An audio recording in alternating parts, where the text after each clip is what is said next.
The night bled silver beneath a trembling streetlight.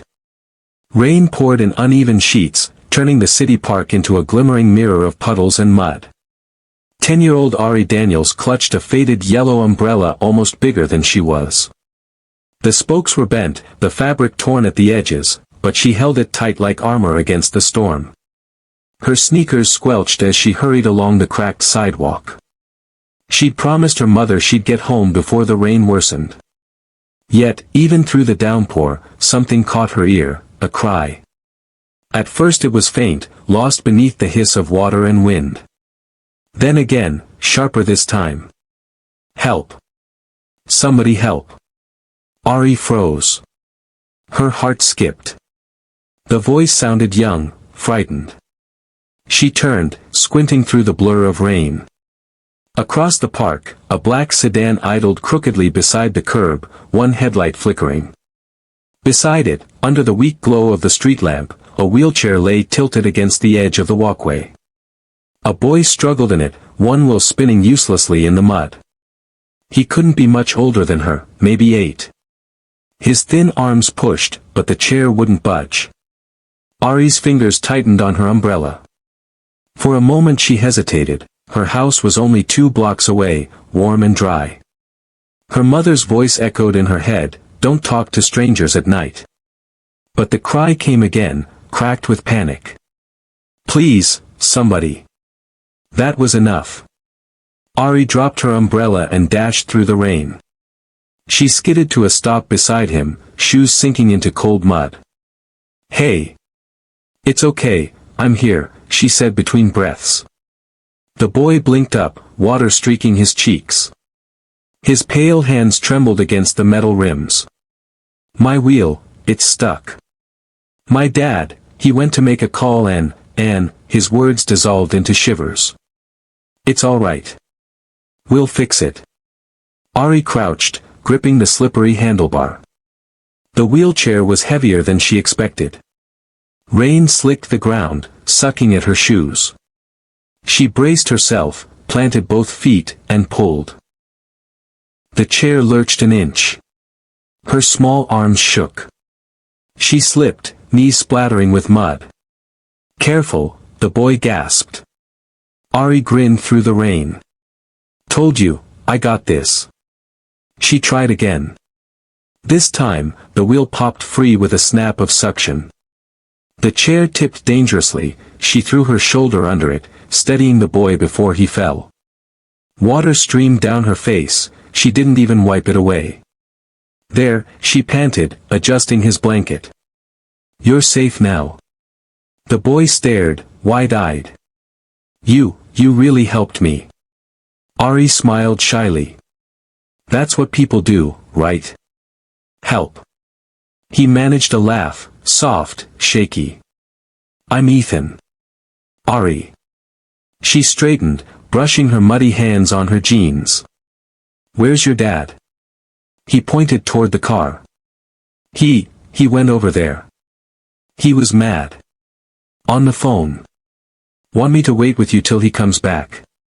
Ethan nodded, still catching his breath. Nobody ever waits. They just stare. Rain fell gentler now, drumming like applause on the car roof. Ari bent, retrieving her umbrella and holding it over them both. For a moment, the world seemed smaller, just the two of them beneath a trembling yellow dome of light. Ethan looked up. "You're my hero." Ari giggled. "Nah. Heroes have capes. I've got holes." She lifted the umbrella and both laughed.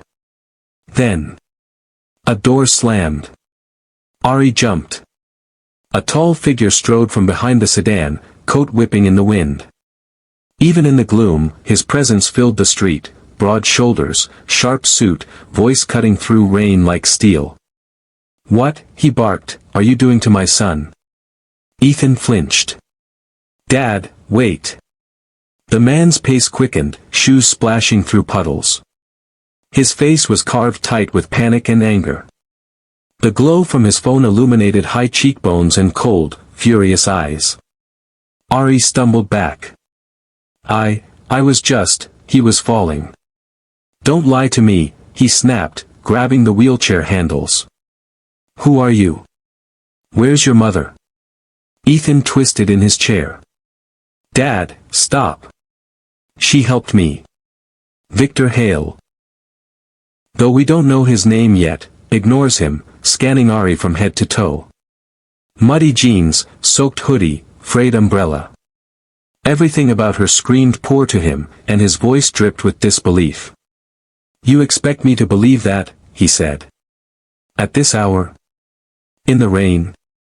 Ari's chin quivered. I heard him call for help. That's all. Her small voice cracked under the weight of thunder.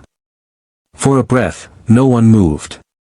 The rain intensified again, washing over their silence. Ethan's eyes filled. Dad, please. But Victor was already pulling the wheelchair toward the car. Get inside. Now. He turned back once, glare slicing through her. Next time, keep your distance. Ari stood frozen, clutching her torn umbrella. The yellow fabric flapped weakly in the wind.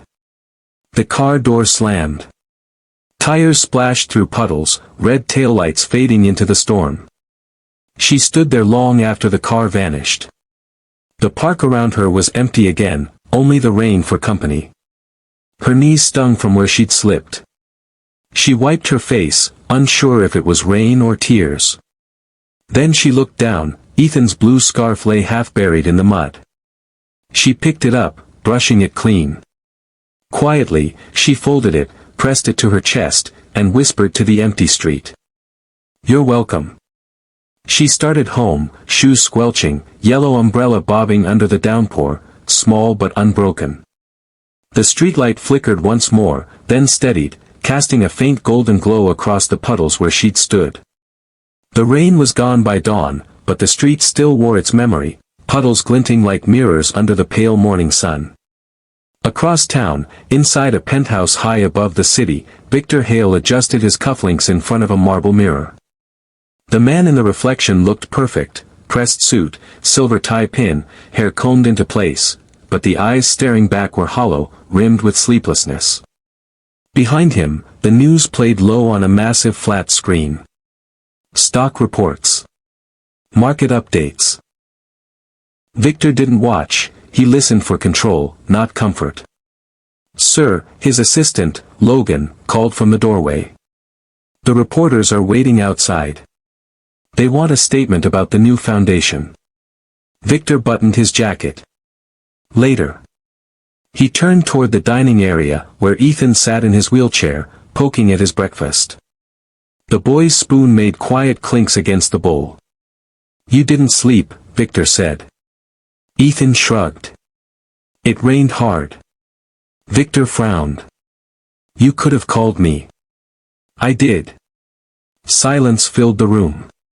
Victor looked at his son, small, pale, quiet. The boy had inherited his mother's gentle eyes but none of her voice. Since her passing 2 years ago, Ethan's laughter had dimmed to a whisper. Victor tried to fill the silence with success, meetings, deals, headlines, but the mansion had never felt emptier. You have therapy after breakfast, Victor said, sipping coffee. I'm not going today. Victor looked up sharply. What? I said I'm not going. That's not a choice, Ethan. The boy's voice was small but firm. You didn't even say thank you. Victor paused mid-sip. For what? Ethan's hand tightened on his spoon. For last night. Victor blinked. Last night? The girl who helped me when you were on the phone. Victor set his cup down. The sound echoed like a gavel. We are not talking about that again. She saved me. She interfered, Victor snapped. You could have been hurt. Ethan stared down, voice trembling. I was already hurt, Dad. She was the only one who helped. Victor inhaled sharply, turning away. You don't understand how the world works, son. Ethan looked at him then, a quiet, piercing gaze that seemed older than his years. Maybe I understand it better than you think. Later that day, the sun beat down on the wide stone steps of the Hale Foundation headquarters. Cameras flashed. Microphones rose like weeds from the crowd. Victor exited his sleek black car, straight-backed, composed. Logan followed with a folder of press notes. "This way, sir." Victor nodded curtly. His image mattered, always composed, always in control. That was the armor that kept the world from seeing the cracks. As he approached the reporters, a small voice cut through the chatter. "Excuse me, mister."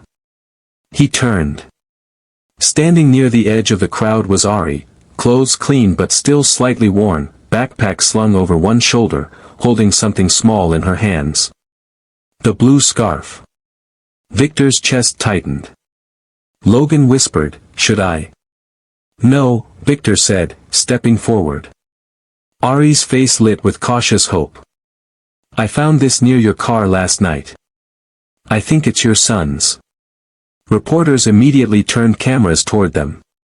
The crowd hushed.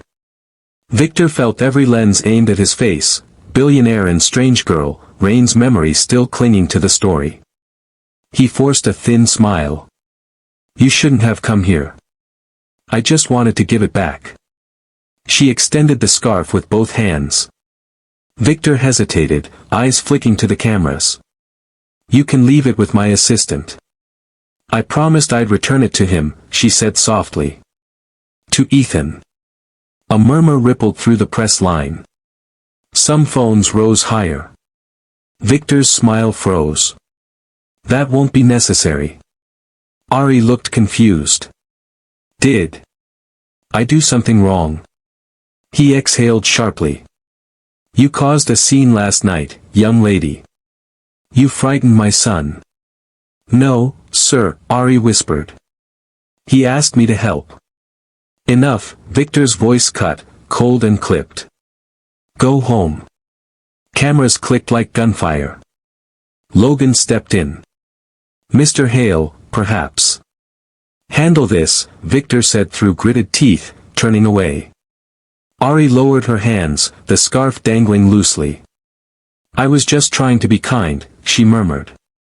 Victor didn't hear, or pretended not to.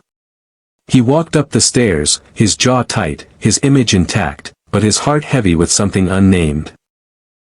Back home that evening, the sun was setting beyond the city skyline, pouring gold light through the mansion's wide windows.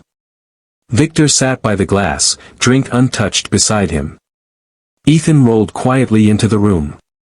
"Did you see her again today?" the boy asked. Victor didn't look away from the skyline. "Yes." "Did you say thank you?" He turned sharply. "That's not the point." "Then what is?" "The point, Ethan, is that not everyone who appears kind has good intentions. You have to be careful." Ethan's eyes narrowed. "She's not like that. You barely know her. She helped me when you didn't." The words landed like stones. Victor's throat tightened. He rose abruptly and walked to the doorway. "That's enough." Ethan didn't move. "You don't see people, Dad. You just see their clothes." Victor stopped. His hand hovered on the doorframe, his reflection faint in the glass, perfect suit, sharp outline, but hollow inside. He didn't answer. Outside the mansion gates, under a flickering streetlight, Ari waited with the scarf still folded in her hands. She'd promised to return it, and promises meant something to her. But the guards at the gate had refused her entry. "Mr. Hale doesn't take visitors." So she stood there anyway, just in case the boy might see her from a window. She placed the scarf neatly on the stone ledge, weighed it with a small pebble so the wind wouldn't take it, and whispered, "Maybe one day he'll know I didn't mean any harm." She turned to go, her reflection small and lonely in the polished gates. Inside, from a high window, Ethan watched, a silhouette framed by fading sunlight. He saw her leave. He saw the scarf she'd left behind. And he whispered to the glass, voice soft but steady. "I know, Ari. I know. The next day dawned bright and cruelly clear. The storm had washed the streets clean, but not the weight in Ari's heart. Her mother, Renee, held her hand as they walked toward school. A small concrete building on the edge of the city's wealthy district. The contrast was jarring. Polished cars lined one side of the road, cracked sidewalks the other. "Keep your chin up, baby," Renee said softly. "You didn't do anything wrong." "I just helped him," Ari murmured. "Why did it make him so mad?" Renee sighed. "Some people forget what it feels like to need help." They passed the tall gates of Hale Foundation, where reporters had gathered again, bright lights, polished cameras, and that same name plastered across banners, Victor Hale, changing lives. Ari slowed. Changing lives, she thought. Just not mine. She tightened her grip on her mother's hand and kept walking. Inside his car parked by the gate, Victor watched them pass. The same yellow umbrella. The same determined little face. Logan glanced at him. "You're watching them again, sir." Victor's jaw tightened. "She's everywhere now. Reporters still ask about that incident. It's becoming a distraction." "Maybe a statement would help," Logan offered. "Clear the misunderstanding." Victor's voice dropped. "There's nothing to clarify." The girl interfered. "That's all." But his eyes stayed on her until she disappeared down the street. At school, the day unraveled slowly. Whispers floated down hallways like bits of paper in the wind. "She's the one from the news. Did you see her on TV? With that rich guy? She's in trouble." Ari tried to ignore them.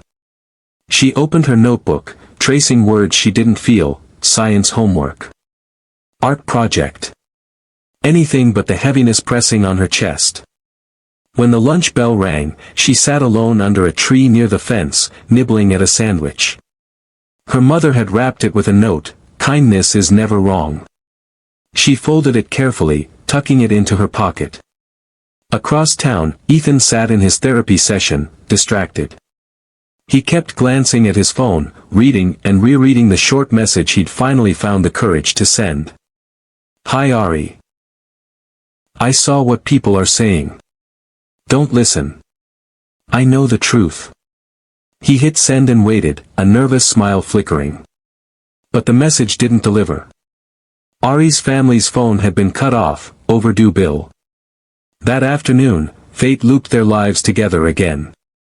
Ari and her mother stopped at a small grocery shop. The clerk was polite but distant, people recognized them now. The story had spread, twisted, exaggerated, misunderstood. A luxury car slowed outside. Cameras followed. Victor stepped out, surrounded by reporters asking about the foundation's new scholarship program. And then he saw her, that same little girl by the counter, clutching a bag of rice her mother couldn't quite afford. The moment stretched thin. One of the journalists turned his camera toward them, whispering something that carried just enough for Ari to hear. Victor's expression hardened. His instinct wasn't kindness, it was control. He signaled to Logan and walked away, avoiding eye contact. But the moment had already done its damage. People in the store began murmuring again, the way people do when they think they're right. Renee gently placed the bag of rice back on the counter and let her daughter out. Ari didn't cry, not there. She only whispered, "He didn't even look at me." Her mother knelt, brushing the damp curls from her face. Sometimes people look away because they're ashamed, not angry. Remember that, okay? Ari nodded faintly, but the words barely reached her heart. That night, inside the mansion, Victor sat before his grand dining table, a meal untouched. Ethan rolled in quietly. "Dad?" Victor looked up. "I saw you on TV. Anne." "I saw her." Victor straightened.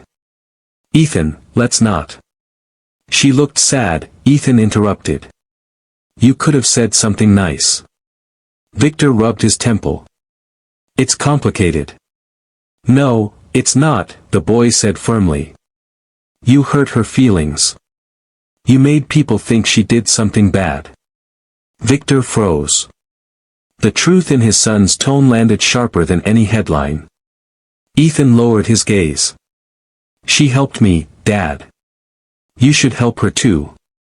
Victor stood, frustration rising. You don't understand how these things work. Ethan's voice softened, trembling with both hurt and courage.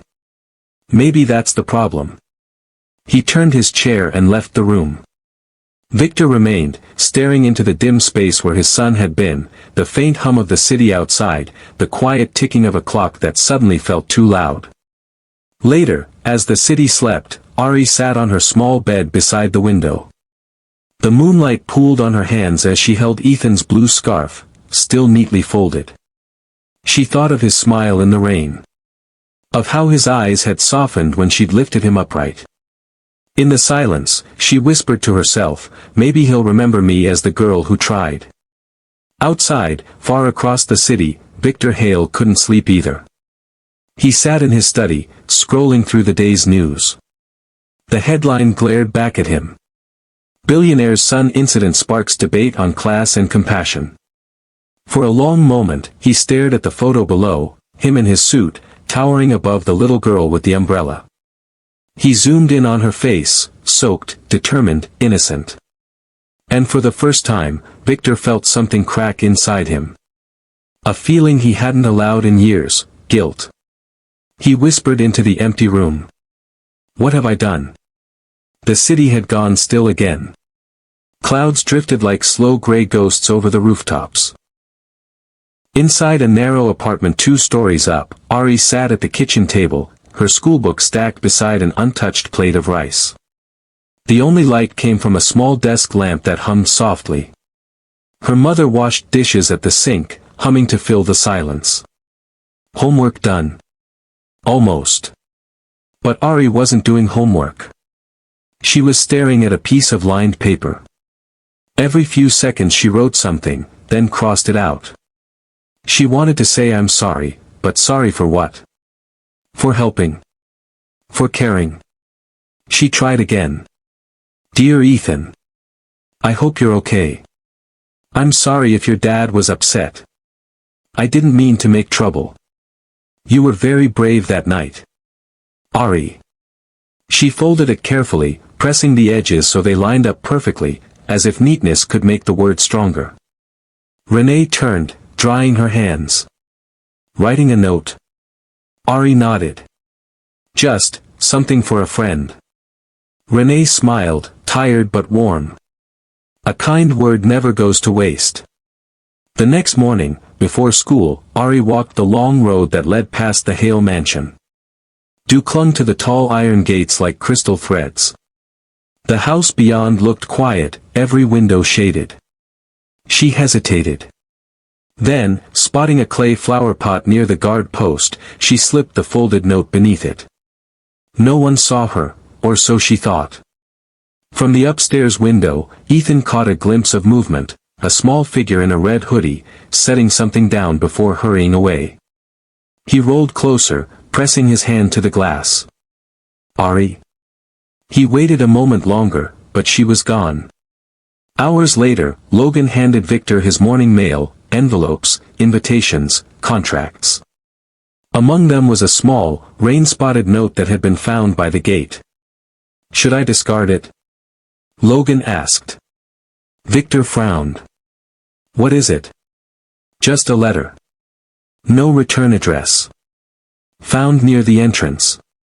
Victor hesitated, then reached for it.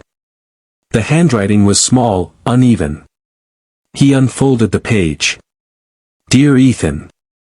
You were very brave that night. The words stopped him. For the first time in days, the room seemed quieter than usual, no screens, no calls, only the soft scrape of paper between his fingers. He read the note again, slower. Something about the simplicity, no accusation, no demand, unsettled him. Logan noticed the change. Everything all right, sir? Victor folded the note quickly. Yes. Just a child's scribble.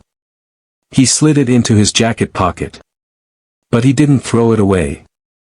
That evening, Ethan rolled into his father's study. "Dad, can I ask you something?" Victor looked up from his laptop.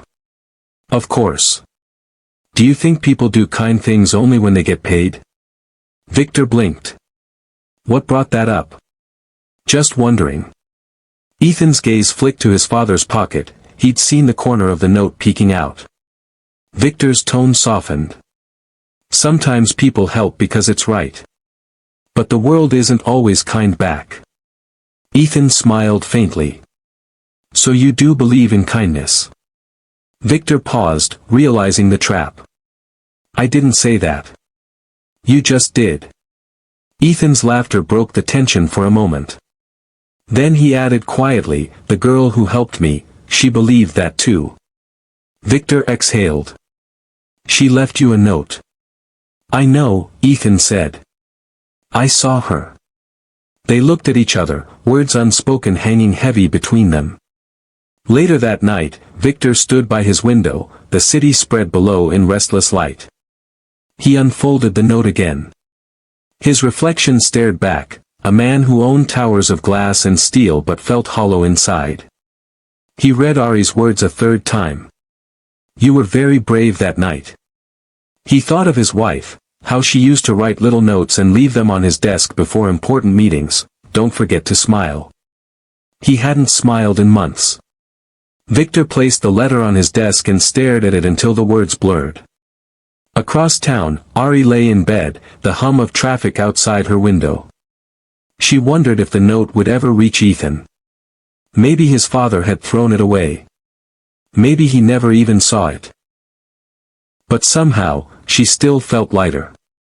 She whispered into the dark, "At least he'll know someone cares." The rain began again, gentle this time, not a storm, just a promise that the world could start fresh. A week passed.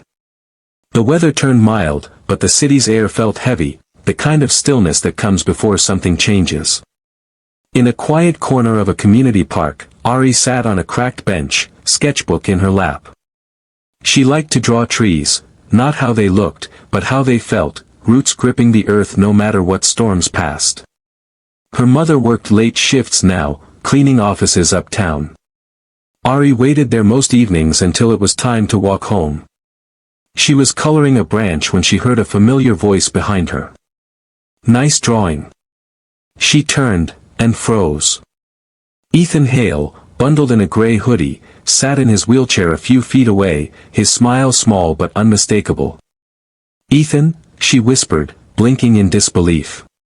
He grinned. "You remembered my name." Ari jumped to her feet, her heart racing. How did you find me?" "I told Dad I wanted to come to the park." Her eyes darted toward the street. "He's here." Ethan nodded toward the sleek black car parked nearby. "Somewhere around. Probably on another call." Ari hesitated. "If he sees me." "It's okay," Ethan interrupted. "I just wanted to say thank you, for the letter." Her breath caught. "You got it?" He nodded. "It made me feel brave again." Ari smiled, shy and genuine. "You already were brave." For a moment, neither spoke. The evening light softened around them, painting everything in gold and shadow. Ethan looked down at her sketchbook. "You draw really well." "Thanks," she said quietly. "It's how I remember good days." "Is this one of them?" he asked. Ari looked at him, really looked, and smiled. "Yeah. I think it is. But good moments in life are fragile things."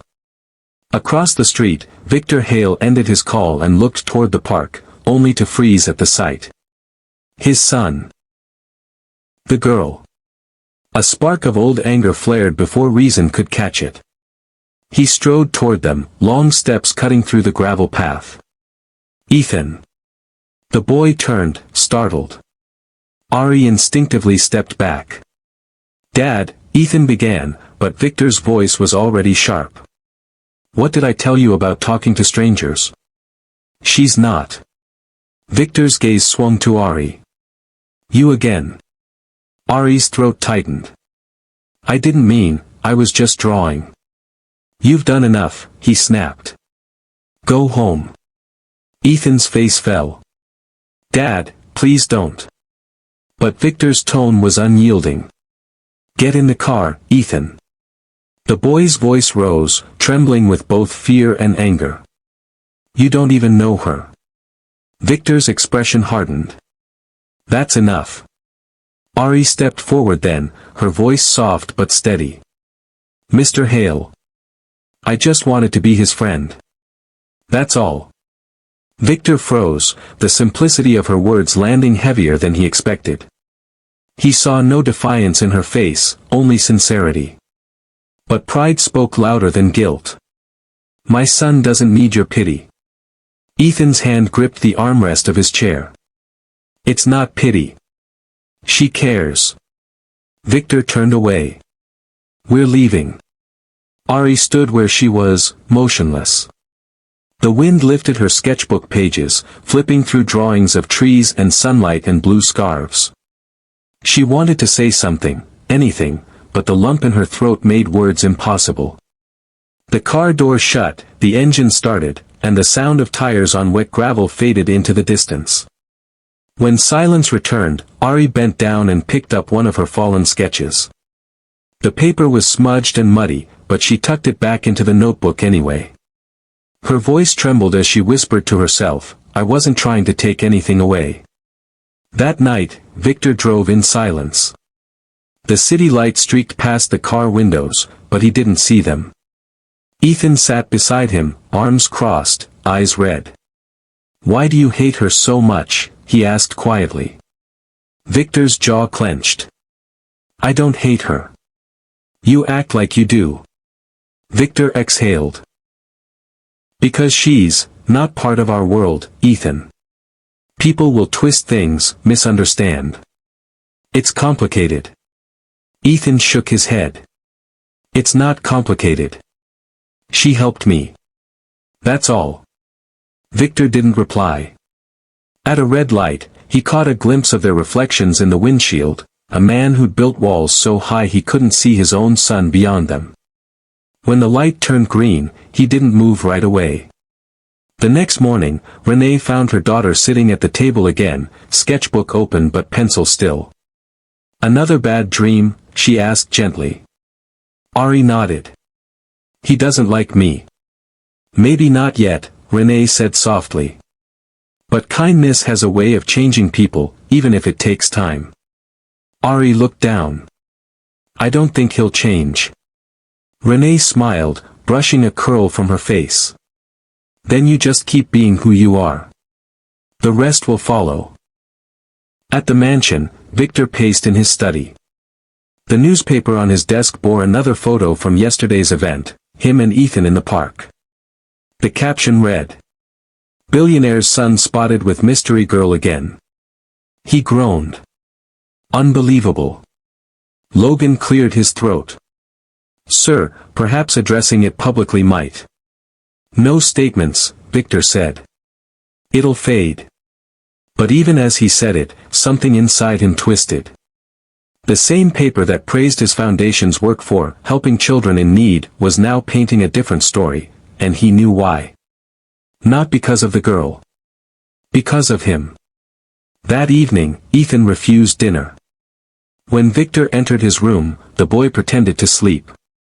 On the bedside table lay something small and folded, one of Ari's sketches, tucked beside the blue scarf. Victor picked it up carefully. It was a drawing of two figures under a yellow umbrella, one small, one in a wheelchair, both smiling beneath a single patch of sunlight. At the bottom, in shaky pencil, she'd written, Good days come back. Victor's throat tightened. He placed the drawing back, staring at it for a long time before switching off the light.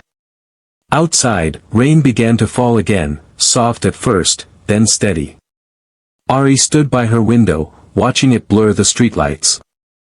She didn't know that miles away, the man who once shouted at her was staring at her drawing, feeling something he hadn't in years, regret. Neither spoke the other's name that night, yet both thought the same thing: maybe this isn't over.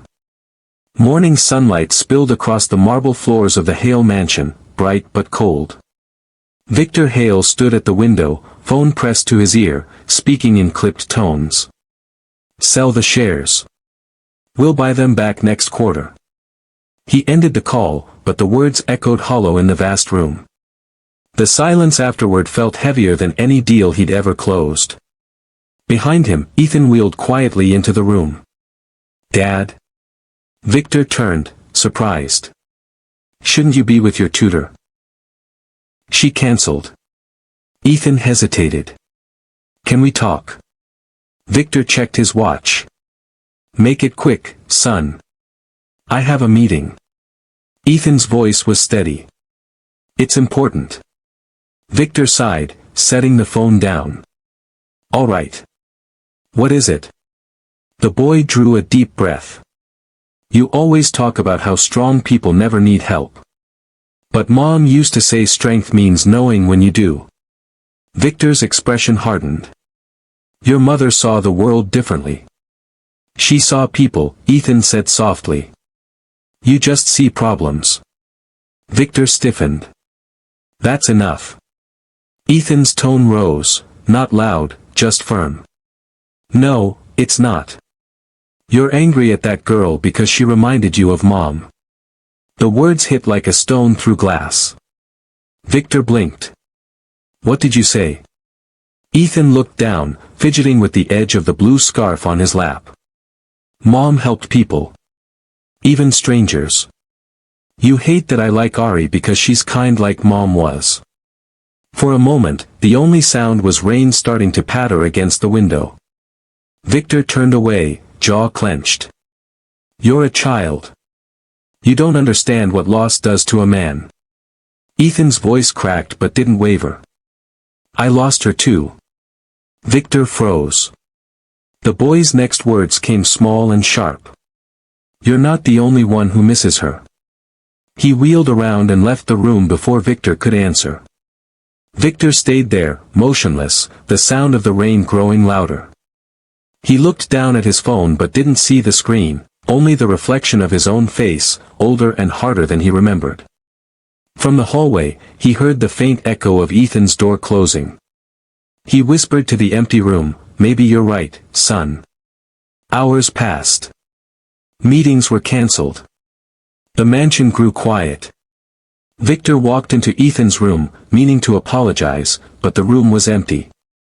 The wheelchair sat by the desk, the blue scarf lay folded beside the drawing of two figures under the umbrella. A note rested on top. "Dad, gone to the park. Please don't be mad." Victor's stomach dropped. He grabbed his coat and headed out into the rain. At the park, puddles reflected the gray sky. Ari was there again, sketchbook open on her knees. She looked up as Ethan rolled toward her, soaked but smiling. "I told you I'd come back," he said. She smiled. "You shouldn't be out here alone. Sometimes you have to do something scary to make things right." Ari tilted her head. "Like what? Tell the truth." Minutes later, Victor's car screeched to a stop near the park gate. He ran toward them, rain drenching his coat. "Ethan." The boy turned, calm despite the downpour. "Dad, I'm fine." Victor knelt beside him, breathless. "You could have been hurt." "I'm tired of being scared of you," Ethan said quietly. Victor stared, stunned. "You act like you have everything figured out," the boy continued, "but you don't even know how to say thank you." Ari stepped back, uneasy. Ethan gestured toward her. "She's the one who reminded me how to smile again. And you made her feel small for it." Victor opened his mouth, but no words came. The truth sat heavy in his chest, impossible to deny. Ethan's tone softened. Mom would have thanked her. For a long moment, the rain said everything they couldn't. Then Victor did something no one expected, he lowered his head. "I was wrong," he whispered. "Both of you deserved better." Ari blinked, unsure she'd heard him right. Victor turned to her. I thought I was protecting my son. I was really protecting my pride. Ethan's eyes filled. Then stop. Victor nodded slowly. I will. The three of them stood there in the rain, man, boy, and child, united not by wealth or status but by something simpler, truth. Ari offered the umbrella she'd been holding. Here. We can share. Victor hesitated, then accepted it. For the first time, their hands met, not as strangers, but as equals. The umbrella trembled above them, bright yellow against the gray sky. Back at the mansion, hours later, Victor tucked his son into bed. The blue scarf hung neatly by the window to dry. Ethan smiled sleepily. She's nice, isn't she? She is, Victor said quietly. Kindness shouldn't scare anyone. Ethan's eyes fluttered shut. You'll tell her that? I will. Victor switched off the lamp, the faint sound of rain still whispering outside.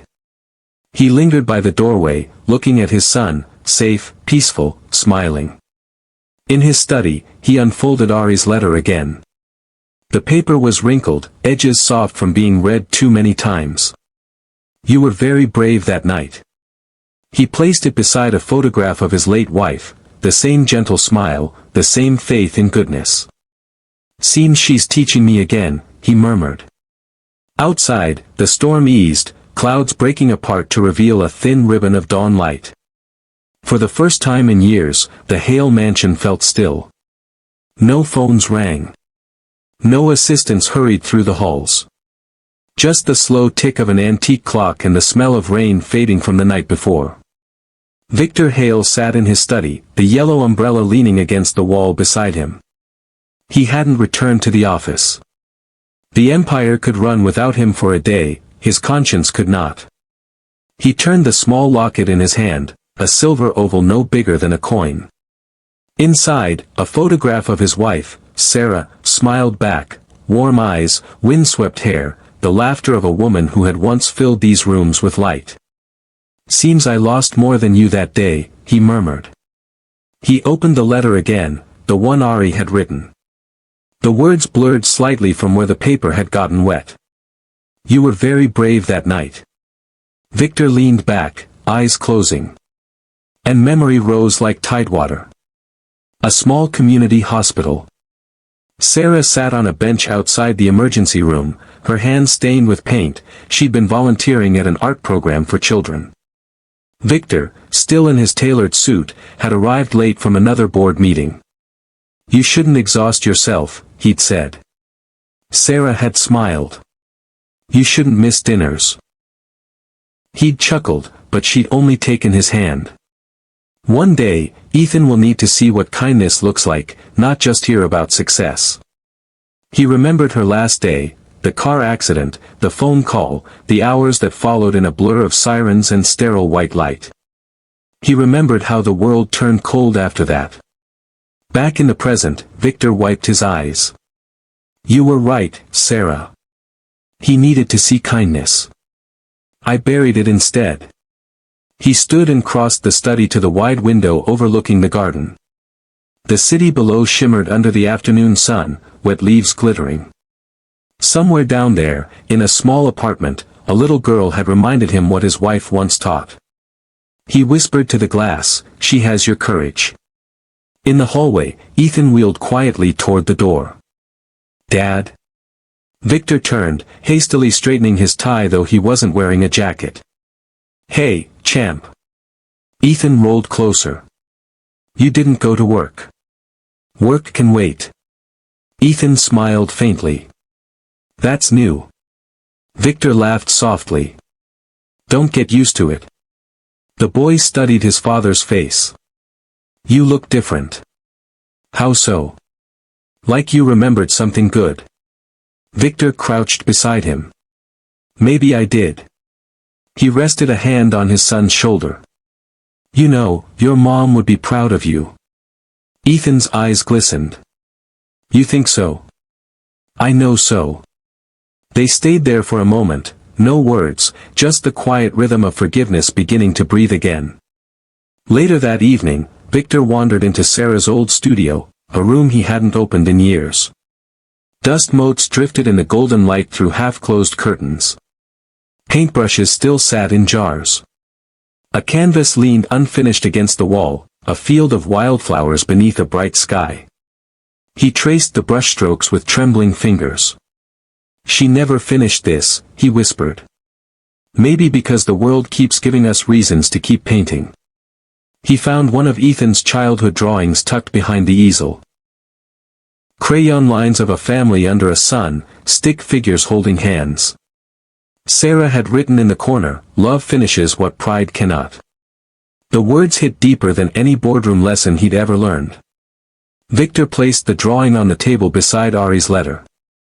Two children, his and another, connected by kindness. That night, the rain returned softly. Victor lit the fireplace, the crackle filling the silence. He opened a journal he hadn't touched since Sarah's passing and began to write. "Today I learned that strength is not in standing alone, but in admitting when we've forgotten how to care. A child reminded me. Her name is Ari." He stopped, stared at the words, then underlined her name. For the first time, he didn't feel ashamed to write it. In the apartment across town, Ari prepared for bed. Her mother noticed her staring out the window. "Still thinking about that boy?" Ari nodded. "And his dad?" Renee smiled gently. "Sometimes people need time to catch up to your kindness, baby." Ari tilted her head. "You think he will?" "I think he already has, even if he doesn't know it yet." Ari smiled and whispered, "Good." Back at the mansion, Victor closed his journal and set it beside the photo of his wife. He touched the frame lightly. "Tomorrow," he said. "Tomorrow I'll make it right." The firelight flickered across the walls, painting warmth where cold had lived too long. For the first time in years, the house didn't feel like a monument, it felt like a home that might learn to laugh again. The next morning broke clear and golden. For once, Victor Hale didn't begin his day with a phone call. He stood by the window, sleeves rolled, a cup of coffee cooling in his hand.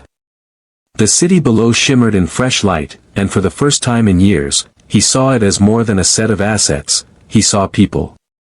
He looked toward the yellow umbrella leaning against the wall. Then at the folded drawing of two figures beneath it. He smiled faintly.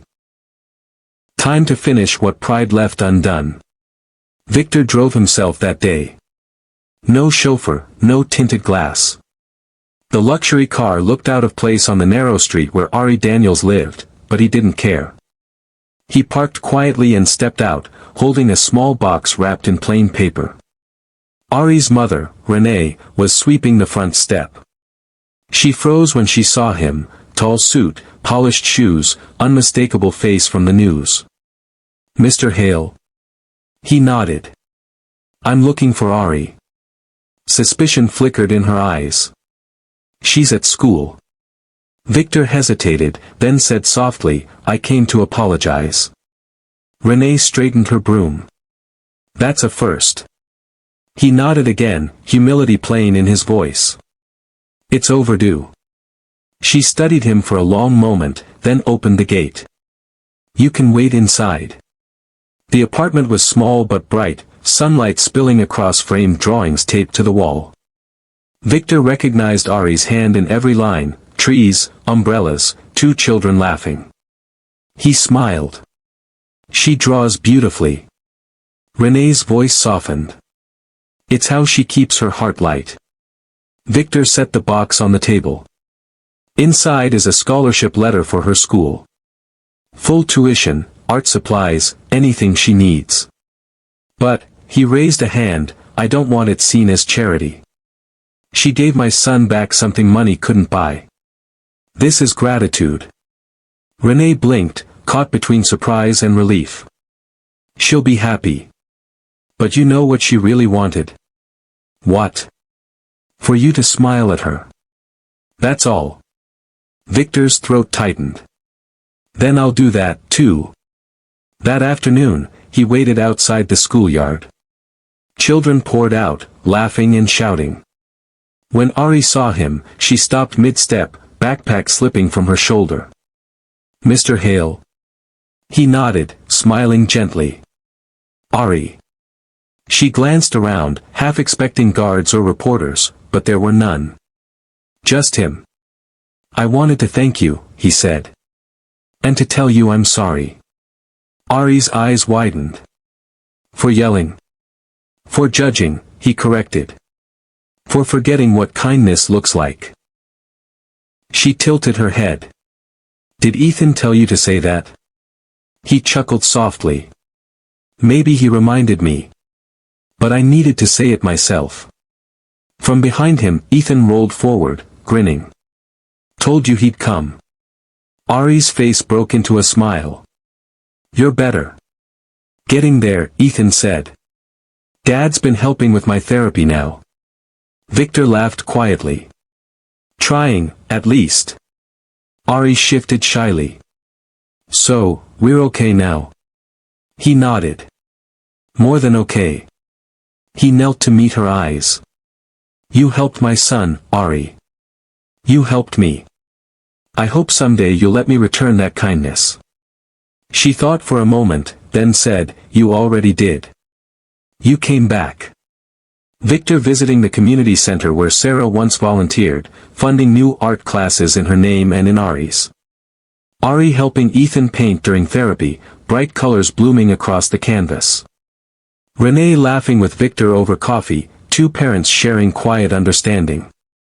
The mansion garden alive again, laughter echoing where silence once lived. Later that week, the local paper ran a small headline. Billionaire partners with local student to launch kids' art fund. Beneath it, a photo, Victor, Ari, and Ethan under a broad yellow umbrella. When Victor showed it to Ethan that evening, the boy grinned. "Mom would have liked that picture." Victor nodded. "She would have liked the people in it more." Ethan looked thoughtful. "You ever think she sent Ari to us?" Victor smiled. "Every day." That night, as the sun fell behind the city, Victor stood in the garden. He lifted the old silver locket, whispering to the memory inside. "She made me remember what you taught me, love finishes what pride cannot." From the doorway, Ari's laughter drifted out, bright and clear. Ethan's followed, and then Renee's warm voice. Victor turned toward the sound, his smile genuine, unforced.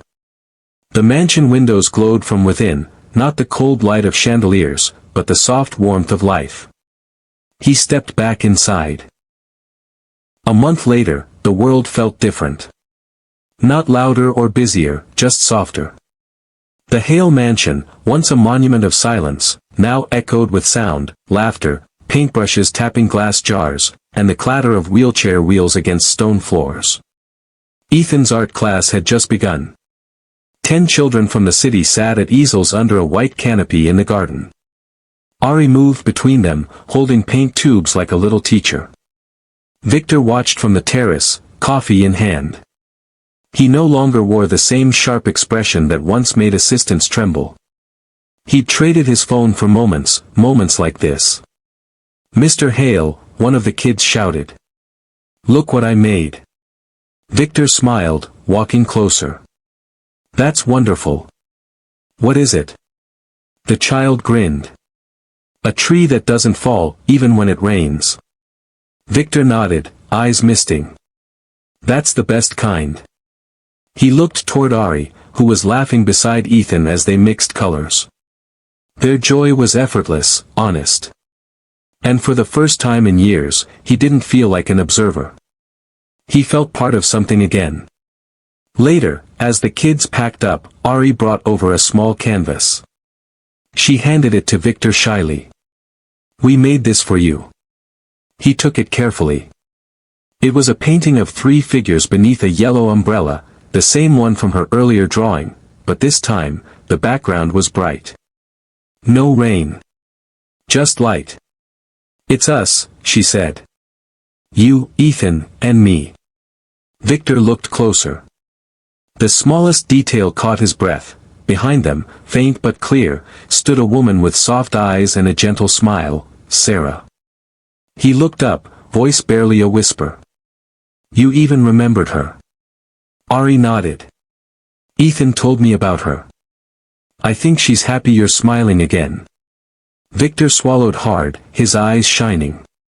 So do I.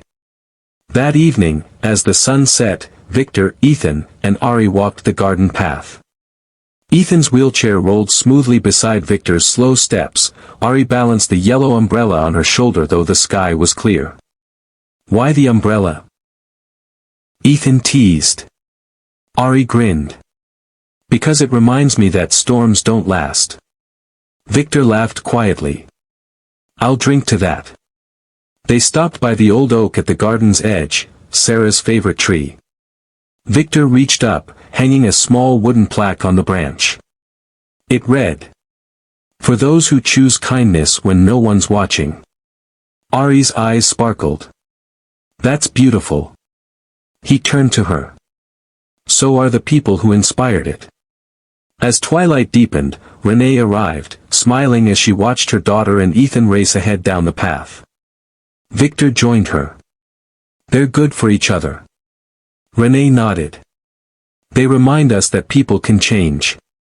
He smiled, almost sheepishly. I'm proof. She laughed. You're doing all right. They stood together, the sound of children's laughter fading into the warm evening air. Victor looked up at the first star. Sarah used to say there's always light if you know where to look. Renee followed his gaze. Looks like you found it again. Later that night, after everyone had gone home, Victor returned to his study. He placed Ari's new painting beside the photo of his wife. 2 generations of kindness, side by side. He sat down, opened his journal, and wrote. The night a little girl helped my son, she saved more than him. She saved me. I once thought wealth measured worth. Now I know worth is measured in kindness, the one thing that multiplies when you give it away. He set down the pen, leaned back, and let out a slow, contented breath.